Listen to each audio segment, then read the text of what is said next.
구독과 좋아요 해주세요. 사랑합니다. 축복합니다. 감사합니다. 94페이지. 덕덕의 재능을 더하면 그것이 바로 덕업일치. 쓸데없는 짓만 잔뜩하며 살던 백수 시절 나는 자타공인 영화 덕후였다. 당시 영화 잡지를 뒤적이다가 인상적인 문구를 읽었다. 드벨바그의 대표 주자로 꼽히는 프랑스의 영화 감독 프랑스와 투르포가 한 말이다. 영화를 사랑하는 첫 단계는 같은 영화를 2번 보는 것이다. 두 번째 단계는 영화평을 쓰는 것이다. 그리고 세 번째 단계는 영화를 만드는 것이다.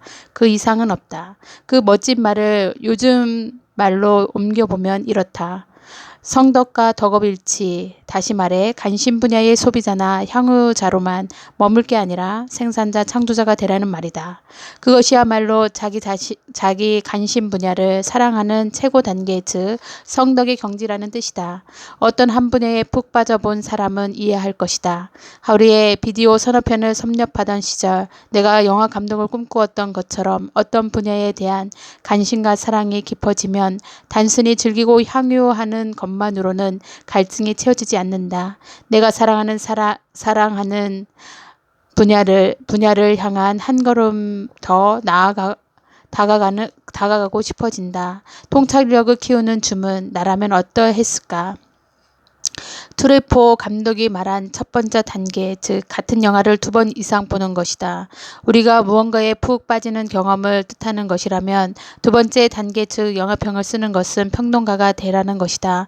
평론가가 할 일이란 무엇일까? 잘한 점, 아쉬운 점, 앞으로 더 발전하기 위해 필요한 점을 메인으로 파악하고 비전문가가 해당 분야에 더 쉽게 접근할 수 있게 다리 역할을 하는 것이다. 내 경우는 실제로 영화평을 쓰진 않았지만 머릿속으로 비슷한 단계를 거쳤다. 내가 감독이라면 여자 주인공을 더 빨리 등장시켰을 텐데, 저 장면은 낮은 앵글을 잡아야 분위기가 더 살 텐데, 와, 이런 상황에 담담한 대사가 들어가니까 더 슬프구나. 좋은 아이디어네. 영화를 보는 내내 쉴 새 없이 나라면 이라는 가정법을 대입해 보았다. 이런 가정법은 영화에만 적용되는 것이 아니다. 하다못해 문방구에서 문구류를 구경하면서도 나라면 이런 재질로 연필을 만들 텐데, 이런 디자인의 문구가 나오면 당장 살 텐데 라고 생각한다. 짜장면을 먹을 때도 마찬가지다. 나라면 이런 모양의 그릇을 쓸 텐데, 나라면 쿠폰 적용을 다르게 할 텐데 라고 생각한다. 어디서 무얼 하든 내 머릿속은 무언가를 궁리하기 바쁘다. 세상 만사가 다 나라면으로 통한다. 참 피곤하게 산다고 생각할지도 모르겠다. 그런데 숨쉬듯 자연스럽게 머리에 밴 습관이라 정작 나는 힘들 줄 모른다. 오히려 재밌다.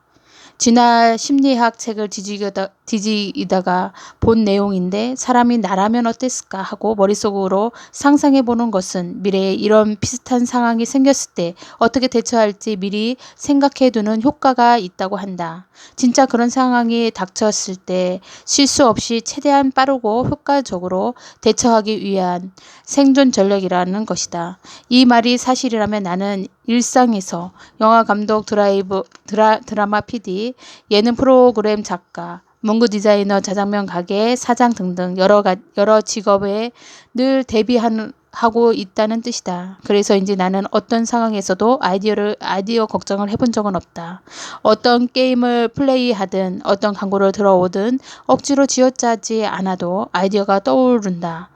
어떤 소재든 재미있게 풀 자신이 있다. 성덕이 되기 위한 첫 번째가 일단 덕후가 되는 것이라면, 두 번째는 나라면 어땠을까 상상하며 시뮬레이션을 돌려보면서 끊임없이 비평하는 것이다. 이런 과정을 거치지 않으면 아무리 많은 경험을 했다고 해도 온전한 나의 것이 되지 않는다. 덕업일치의 조건, 내 구미에 맞는 것을 만들어라. 프로포 감독이 말한 세 번째 단계는 감독이 되는 것이다. 덕후가 되어도 비평도 해봤으니 이제 직접 만들어 보아야 한다. 그런데 모두가 트루포 감독 같은 재능을 갖고 있지는 않다. 좋아하는 영화를 2번, 3번 반복해서 보면 나라면 하고 시뮬레이션을 돌려볼 수는 있어도 실제 명작을 만들기란 쉬운 일이 아니다. 그렇다면 너무 절망하지는 말자. 요즘처럼 세분화한 전문가의 시대에 영화를 사랑하는 방법이 고작 한 가지뿐일 리가 없자는가. 영화 현장에서 일하는 전문 인력이 되어도 좋고, 영화 배급 및 수입사에서 일해도 좋고, 영화 전문 기자나 리포터가 되어도 좋다. 그럼 이 많은 직종 중에 무엇을 택할까? 분야는 내가 좋아하는 것에서 골랐으니 직종은 잘하는 것에서 고르도록 하자. 아무리 내가 영화를 좋아한다고 해도 글을 잘못 쓰면 영화 전문 기자로서 행복할 리 없다. 마찬가지로 타인을 서툴게 대하는 사람이 마케터로 일하기도 쉽지 않을 것이다. 나는 게임을 좋아하지만 프로그래머가 될 만큼 실력이 출중하진 않았다. 그렇다면 난 무엇을 잘할까 고민했다. 입대를 앞두고 게임피아라는 게임 전문 잡지를 즐겨 읽던 때가 있었다. 당시 울트라 온라인이라는 게임이 선풍적인 인기였는데 한 기자가 이 게임 안에서 음유시인이라는 직업을 선택하여 게임 세상 곳곳을 돌아다닌 이야기를 연재했다. 그러니까 음윤시인의 유랑기는 생존기라고 할 수 있겠다. 음윤시인의 도시에 들어와 상점을 구경하다가 소매치기를 당하기도 하고 누군가의 집에 초대를 받아 놀러가기도 하고 갑자기 나타난 산적에게 혼쭐이 나기도 한다. 처음 이 기사를 읽었을 때 굉장히 충격을 받았다. 보스를 제압하고 게임을 클리어하는 공략 속의 기사를 많이 봤어도 게임 캐릭터 시점에서 쓴 유랑기라니. 게임에 스토리텔링을 입히면 전혀 새로운 재미가 만들어진다는 사실을 깨달았다. 글을 잘 쓰면 블로그에 게임 리뷰라도 올릴 텐데 게임 관련해서 내가 무엇을 잘하는지 잘 모르던 때였다. 그러던 이 기자를 보고 비로소 내 특기를 발견했다. 바로 스토리텔링 능력이었다. 어릴 때부터 내가 특출하게 잘하는 것이 스토리텔링이었다. 오락실에서 친구와 나란히 앉아 2인용 게임을 하면서도 입으로는 끊임없이 촉새처럼 떠들어댔다. 타고난 입담이 백수 시절을 거치면서 다양한 영상물과 잡다한 책들까지 섭렵했으니 스토리텔링이라면 누구와도 붙어도 자신이 있었다. 내가 제일 잘하는 것과 제일 좋아하는 것을 접목하면 어떤 시너지가 발생할까? 게임을 플레이하면서 공략을 주력할 게 아니라 스토리텔링을 가미해 유쾌한 예능 방송으로 풀어내자. 이 아이디어가 바로 대도서관 콘텐츠의 시작이다. 트리포 감독의 명언을 덕후 시점에서 다시 옮겨가며 어떻게 정리할 수 있다. 덕업일치 첫 단계는 일단 내가 좋아하는 분야를 발견해 덕후가 되는 것이다. 두 번째 단계는 그 분야를 즐길 때마다 나라면을 대입해 통찰력을 키우는 것이다. 세 번째 단계는 그 분야에서 내 특기를 살려 일하는 것이다. 좋아하는 일과 잘하는 일의 컨버전스를 시도하는 뜻이다. 내가 좋아하는 일을 찾았고 그 일을 나의 특기와 어떻게 접목할 것인지 해답을 찾았다면 이제 내 가능성을 본격적으로 시험해 볼 때다. 자, 이제 덕업일치를 향한 마지막 종착지 디지털 플랫폼으로 가보자. 덕후를 위한 기회의 땅 디지털 플랫폼 TVN 알스 시잡2의 출연진 유현진 건축가가 인터뷰 자리에서 자신의 쓴 책 도시를 무엇으로 사는가를 가리켜 신데렐라의 유리구두와 같다라고 말하는 걸 들은 적이 있다. 신데렐라가 유리구두 덕분에 이전과 완전히 다른 삶을 살게 된 것처럼 자신도 이 책을 낸 후 여러 방송 매체에 출연한 기회가 생겨 더 많은 이들과 소통하는 등 이전과는 다른 삶을 살게 되었다고 이야기했다. 그의 말이 꽤 인상 깊게 들렸다. 그 비유가 재미있어서 내 삶에도 유리구두 같은 기회가 있었는지 곰곰이 생각하며 되돌아보았다. 두 번 생각할 것도 없이 나의 첫 도전, 다음 TV팟 방송이 떠올랐다. 전날부터 기대 이상으로 반응이 좋아졌지만 방송 일주일 만에 간디에게 핵폭탄을 날렸다가 도리어 망하는 내용이 전개되면서 엄청난 인기몰이를 했다. 그 방송을 기점으로 평범한 직장인 나동현은 1인 크리에이터 대도서관이 되었다. 그야말로 삶의 180도 달라진 것이다. 디지털 플랫폼이 만든 우리 시대의 신데렐라.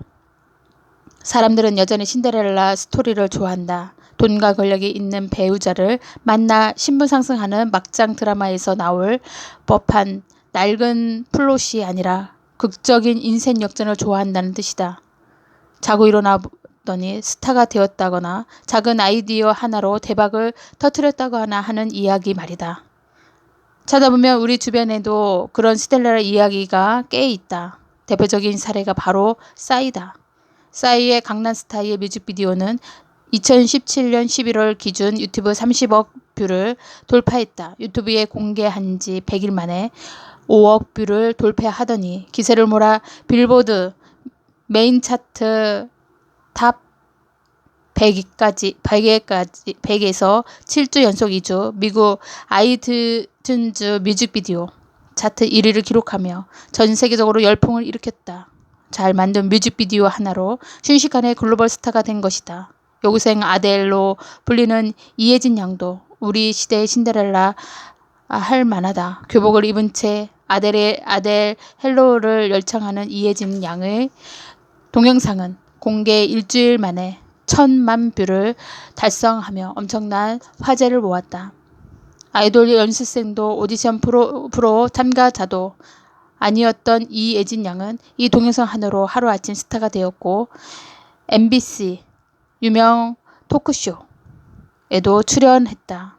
당시 나 역시 이혜진 양의 노래를 듣고 팔에 소름을 돋을 만큼 감동을 받았던 터라 그녀의 근황이 궁금했는지 검색해보니 현재 이혜진 양은 간간히 무대에 서면서 앨범을 준비 중이라고 한다. 싸이나 이혜진 양은 갑자기 하늘에서 뚝 떨어진 사람들이 아니다. 싸이는 열정적으로 유쾌한 모습으로 많은 사랑을 받는 가수였다. 이혜진 양은 실용음악 고등학교 학생이었다니 아마도 꾸준히 가창 훈련을 해왔을 것이다. 이들이 글로벌 스타가 된 것은 재능을 꾸준한 노력이 더해진 덕분이다. 그런데 그것만으로는 이들이 하루아침에 신데렐라가 된 이유를 설명하기 어렵다. 제 아무리 마음씨 곱고 아름다운 신데렐라 해도 유리구두를 신지 않았다면 궁전에 발을 들이기 어려웠을 것이다. 싸이나 이혜진 양에게도 신데렐라의 유리구두 같은 기회, 자기 가치를 전 세계에 증명할 특별한 기회가 있었다. 바로 디지털 플랫폼이다. 그들이 자기 창작물을 디지털 플랫폼에 올리지 않았다면 오늘날의 글로벌 스타 싸이, 여고생 아델 이혜진 양이 없었을 것이다. 디지털 플랫폼 21세기 유리구두다. 이 둘의 사례가 나와는 관계없는 딴 세상 이야기로 들리는가? 그렇다면 이런 사례는 어떨까? 지난 2014년 유학 경험도 없고 국내 대기업 입사에도 실패한 평범한 대학생이 애플 디자이너로 전격 박탈되어 화제를 모았다. 당시 홍익대학교 디지털 미디어 디자인학과 졸업 예정자였던 김윤재 씨 이야기다. 더 놀라운 건 애플 측에서 그의 잠재력을 먼저 알아보고 면접을 위한 왕복 비행기표를 보낼 정도로 적극적으로 구애했다는 사실이다. 어떻게 김윤재 씨에게 이처럼 놀라운 일이 벌어졌을까? 김윤재 씨는 평소 여행 관련 아이콘을 디자인하는 걸 좋아했고 자기 창작물을 디자인 사이트 비엔스에 꾸준히 올리고 있었다. 마침 존 마이다라는 유명 그래픽 디자이너가 김윤재 씨의 디자인을 눈여겨보고 이를 자기 트위터에 소개한다. 이 일을 계기로 애플을 포함한 미국 유스 기업에 러브콜이 쏟아지기 시작한 것이다. 만일 김윤재 씨가 자기 창작물을 혼자 간직하고 있었다면 디지털 플랫폼에 공개하지 않았다면 애플에서 그의 잠재력을 알아보았을 리가 없다. 비엔스라는 디지털 플랫폼이 김윤재 씨에게 이전과는 전혀 다른 삶을 살 기회를 주었다. 그야말로 신데렐라의 유리구두 역할을 한 셈이다. 우리는 자기 능력과 가치를 증명하기 위해 많은 노력을 한다. 사교육을 보고 사교육을 받고 토익 시험을 보고 각종 자격증을 따고 학점 관리를 하고 봉사활동을 하고 유학을 떠나고 어학연수를 가고 인턴을 한다. 하지만 과연 이런 것들이 나를 완전히 보여줄 수 있을까? 나의 능력, 매력, 가치를 졸업장, 자격증, 성적표, 학위를 증명할 수 있을까? 아니, 오히려 그 반대일 것이다. 나의 잠재력과 가치를 온전히 보여주고 평가받을 방법이 없으니 소위 스펙이라는 획일화된 잣대에만 매달리는 것인지도 모른다. 하지만 이제는 세상이 달라졌다. 누구라도 언제 어디서나 전 세계를 상대로 자신만의 개성을 보여줄 수 있다. 내 능력과 가치를 드러낼 수 있다.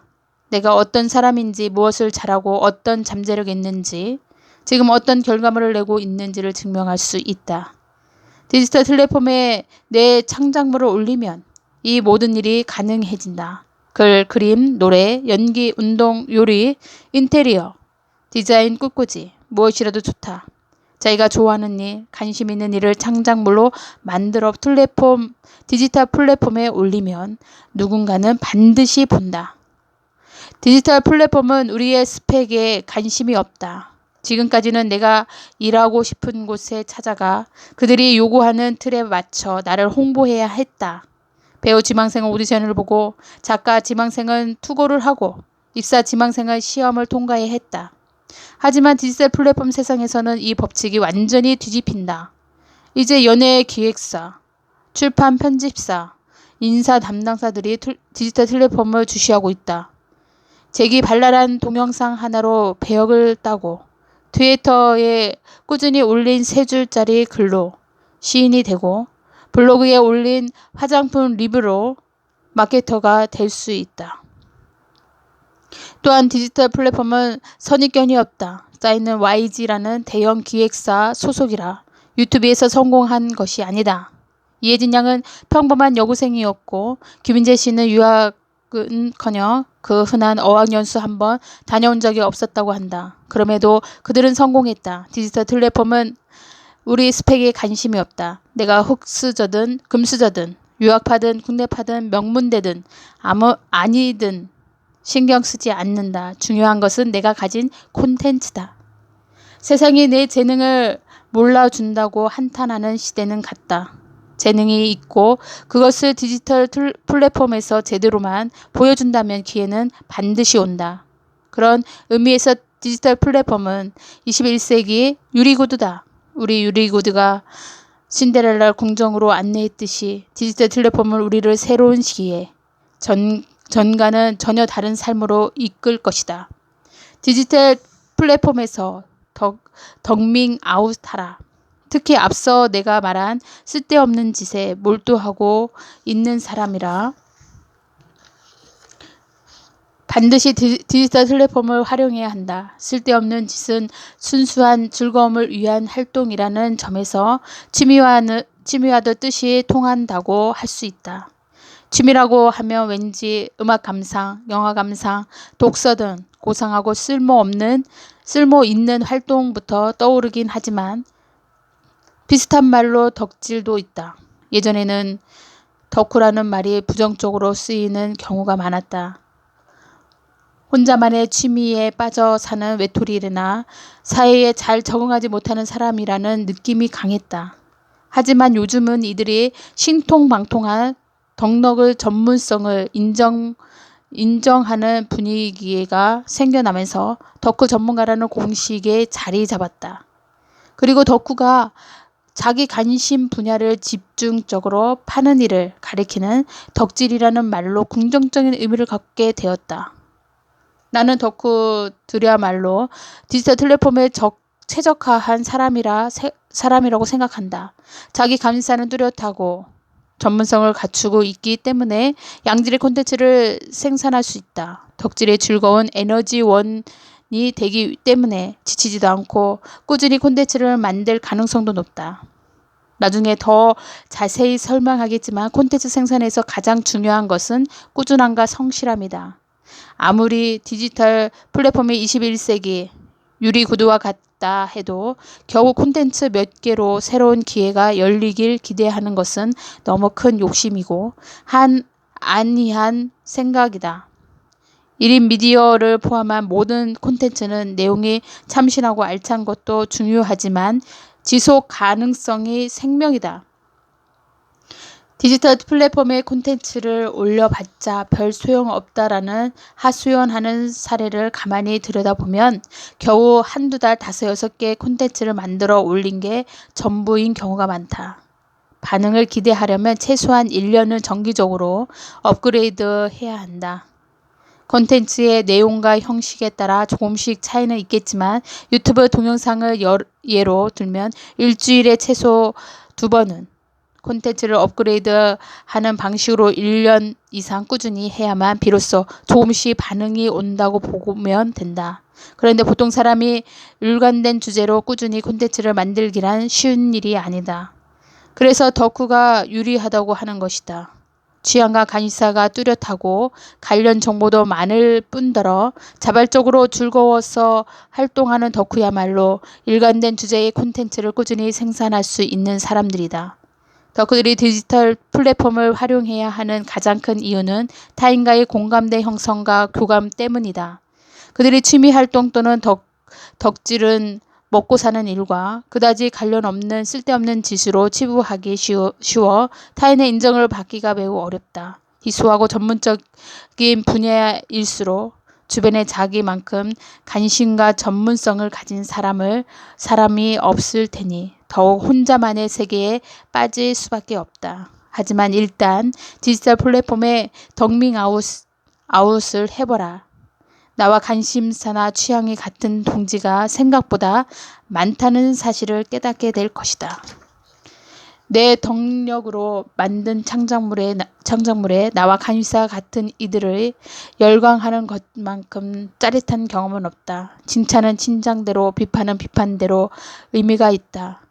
최소한 그런 쓸데없는 짓은 왜 하냐라는 근거 없는 핀잔보다는 낫다. 나는 덕후의 위상이 점점 높아지는 위대한 디지털 플랫폼과 관련이 있다고 생각한다. 예전 덕후들은 현실 세계에서 위로운 각계의 전투를 해왔지만 요즘은 온라인 세상에서 천군만마와 함께한다. 서로 정보를 교류하고 교감하고 격려하면서 덕력을 강해지고 덕질은 더욱 즐거워진다. 먹고 살기 힘든 시대라고 하지만 그럼에도 우리는 먹고 사는 데만 절박하게 매달리고 싶지 않다. 예전과 달리 직업이 자아를 개발하고 나를 표현하는 유일한 수단도 아니다. 어쩌면 진정한 나를 표현하고 세상과 소통하게 하는 수단은 직업이 아닌 취미일 수도 모른다. 복잡하고 세밀한 현대사회에서 사람들의 욕구는 더욱 다양해지고 있으며 취향과 취미 역시 마찬가지다. 그런 의미에서 덕후는 이제 더는 괴상한 취미에 빠져 사는 외톨이가 아니다. 자기가 원하는 바를 잘 알고 그것을 즐기고 마음껏 자신을 표현하며 사는 능력자들이다. 그러니 세상 모든 덕후들이여 디지털 플랫폼에서 덕밍아웃할지어다. 더욱 강력한 덕력과 충만한 덕질이 그대들과 함께 할 테니 자존감과 성취감을 충전하는 무릉도원. 나는 덕후처럼 한 분야를 전문적으로 잘 알지는 못하고 대단한 재능이 있지도 않은데 어쩌지? 사실 우리 대부분은 이런 경우에 속한다. 뚜렷한 취미나 취향도 없고 눈에 띄는 재능도 없는 평범한 사람들. 디지털 플랫폼이 아무리 21세기 유리구두를 할지라도 신데렐라가 아닌 평범한 사람들에게는 기회가 되지 못할 거라고 생각할 수도 있다. 하지만 그렇지 않다. 오히려 평범한 사람이라 누릴 수 있는 디지털 플랫폼만의 장점이 있다. 예를 들어 평범한 전업주부가 디지털 플랫폼을 활용한다면 어떨까? 육아와 가사는 육체적으로도 고된 뿐 아니라 심리적으로도 힘든 일이다. 잘하면 티가 안 나고 안 하면 금세 티가 난다. 퇴근 시간 없이 하루 24시간 일하지만 그 누구도 전업주부의 일 잘한다, 수고한다 말해주지 않는다. 학생은 자기가 노력한 대가를 성적표로 확인한다. 직장인은 인사고가나 클라이언트의 평가로, 자영업자는 매출로 확인한다. 안 좋은 결과로 좌절감을 느낄 수도 있지만 아주 작은 칭찬에라도 성취감을 느끼기도 한다. 하지만 전업주부에게는 이런 피드백이 전혀 없다. 전업주부가 정성껏 차려내는 식탁, 깨끗하게 빨아 다람질한 옷, 반질반질하게 닦은 마룻바닥은 칭찬이나 인정의 대상이 아니다. 그냥 의뢰하는 일, 기본일 뿐이다. 그러니 전업주부가 자기 일에서 성취감을 느낄 리 없다. 그런데 주부들이 디지털 플랫폼을 활용한다고 생각해보라. 눈 감고도 하는 시금치 무침. 사진에서 한 컷 찍어 올리자마자 너무 먹음직스러워요 보여요. 그릇 예뻐요. 어디서 샀어요? 배경으로 보이는 주방에 반들반들하네요. 참 부지런하네요. 등의 댓글이 주르륵 달린다면 마치 승진하거나 A 학점을 받은 듯한 성취감을 느끼지 않을까? 이런 성취감이 디지털 플랫폼의 가장 큰 장점이다. 대단한 재능이나 덕력이 없어도 된다. 우리는 누구나 생활의 달인이고 남들이 모르는 정보다 노하우 한두 개쯤은 알고 있다. 특히 주부라면 두말할 나위 없다. 살림, 요리, 육아, 교육, 건강, 재테크, 부동산, 인테리어, 쇼핑, 패션, 뷰티 이르기까지 전업주부는 팔방미인 전문가다. 이들 노하우를 디지털 플랫폼에 공유하고 교류하는 것만으로도 주부들은 삶의 활력과 자신감을 되찾을 수 있다. 그런 의미에서 나는 디지털 플랫폼이야말로 소확행을 준다고 생각한다. 디지털 플랫폼 통해 내 소소한 취미를 공유하고 좋아요나 추천이 하나둘 늘어가는 것 보면서 우리는 작지만 확실한 행복을 느낀다. 같은 이야기로 나는 청소년들에게 디지털 플랫폼을 권하고 싶다. 일단 글, 그림, 사진, 동영상 등 다양한 종류의 콘텐츠를 만들어 보는 것 자체가 창의력 훈련이다. 비싼 돈 들여 창의력 학원을 보낼 필요가 없다.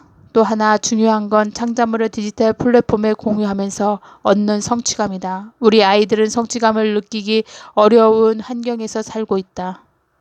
생활, 스포츠나 클럽 활동을 권장하는 사회라면 아이들이 다양한 분야에서 성취감을 느낄 기회가 많을 것이다. 누구나 그림을 잘 그려서 누구는 야구를 잘해서 또 누구는 유머 감각이 있어서 인정받을 수 있다. 하지만 아깝게도 우리 현실은 그렇지 않다. 아직 공부 잘하는 상위 10% 아이들만 칭찬과 인정을 받고 나머지 90% 아이들은 그 어디에서도 인정받지 못한다. 그러니 성취감을 느낄 기회도 거의 없다. 그래서 아이들은 게임을 한다. 게임 대부분은 크고 작은 미션을 차례차례 클리어하는 구조다. 매번 자기 한계를 조금씩 뛰어넘고 이런 실력 향상에 즉각적으로 보상이 주어지기 때문에 게임하는 동안은 성취감을 쉽게 느낀다. 돌아보면 학창 시절은 나도 이런 이유로 게임에 빠졌다. 게임만이 내 성취감을 느끼는 유일한 분야였다. 이런 현실을 고려하지 않은 채 그저 게임을 못하게 막기만 하는 것은 아무런 소용이 없다. 내가 교육 전문가는 아니지만 디지털 플랫폼처럼 아이들이 성취감을 느낄 다양한 기회를 주면 지나치게 게임에만 몰두하는 문제는 자연스럽게 해결될 것이라고 본다. 밥 없이는 살 수 없지만 밥만으로도 살 수 없다. 게임이나 디지털 플랫폼이나 공부에 방해되는 건 똑같은 거 아닌가요? 하는 부모님도 있을지 모른다. 예전에 한 인터뷰 자리에서 이런 질문을 받았다. 아이들이 밤에 공부는 안 하고 대도서관님의 방송을 본다는 걱정에 대해서는 어떻게 생각하시나요? 나는 이렇게 대답했다. 아이들이 밤에 공부하는 게 더 이상한 거 아닌가요? 저녁이 있는 삶이나 whatever이 중요하다면서 왜 아이들은 밤에도 공부를 해야 하는가요? 어른들에게 밤이 쉴 권리, 여가를 즐길 권리가 있다는 것처럼 아이들에게도 밤에는 공부를 쉴 권리, 공부 말고 딴짓을 할 권리가 있다. 공부 말고 다른 건 몽땅 나쁜 짓으로 규정하는 시각부터 바뀌어야 한다. 물론 아이들이 SNS 같은 디지털 플랫폼을 이용할 때는 부모님 관심을 갖고 지켜볼 필요는 있다. 콘텐츠나 댓글이 건전한지, 너무 오랜 시간 몰두하지는 않은지, 행여 악성 댓글로 아이가 상처받지는 않은지를 늘 살펴야 한다. 하지만 공부 아닌 딴짓이라고 해서 아이가 자유롭게 콘텐츠를 만들고 디지털 플랫폼에 공유하는 것까지 막는 것은 벼룩 잡으려다가 초가상간 태우는 격이다. 디지털 플랫폼은 창의력을 키우고 성취감을 줄 뿐 아니라 특정 주제로 꾸준히만 운영한다면 훌륭한 포트폴리오가 되어 장래 입시나 취업에 도움이 되기도 한다. 그거 한다고 밥이 나오냐 떡이 나오냐, 돈 안 되는 일을 열심히 하는 사람에게 흔히들 하는 말이다. 디지털 플랫폼에 요리 사진을 열심히 올려봤자 돈 한 푼 못 벌면 무슨 소용이냐고 생각할 수도 있다. 하지만 돈 버는 것만이 전부는 아니다. 사람은 밥 없이는 살 수 없지만 밥만으로도 살 수 없다. 성취 욕구가 충족되지 않으면 우리는 행복하지 않다. 목표를 세우고 노력하고 이루는 과정을 경험해야 행복하다. 다른 사람에게 인정까지 받으면 금상첨화다. 바로 이런 이유로 디지털 플랫폼의 의미가 있다. 내가 관심 있는 일, 좋아하는 일을 콘텐츠로 만들어 디지털 플랫폼에 차곡차곡 쌓아두자. 책을 많이 읽는다면, 서평을, 요리하는 걸 좋아한다면 그날 해먹은 삼시세끼를, 레시피를, 화장품을 좋아하면 제품 리뷰를, 옷을 잘 입는다면 그날의 착장 사진을 꾸준히 올리는 정도로 가볍게 시작하면 된다. 내 삶의 활력소가 되고 성취감을 준다면 내 콘텐츠를 통해 누군가가 정보를 얻고 재미를 느끼고 작은 도움을 받는다면 그걸로 충분하다. 그리고 또 하나, 디지털 플랫폼이라는 유리 구두가 나를 어디로 데려갈지는 아무도 모른다. 구독과 좋아요 해주세요. 사랑합니다. 축복합니다. 감사합니다.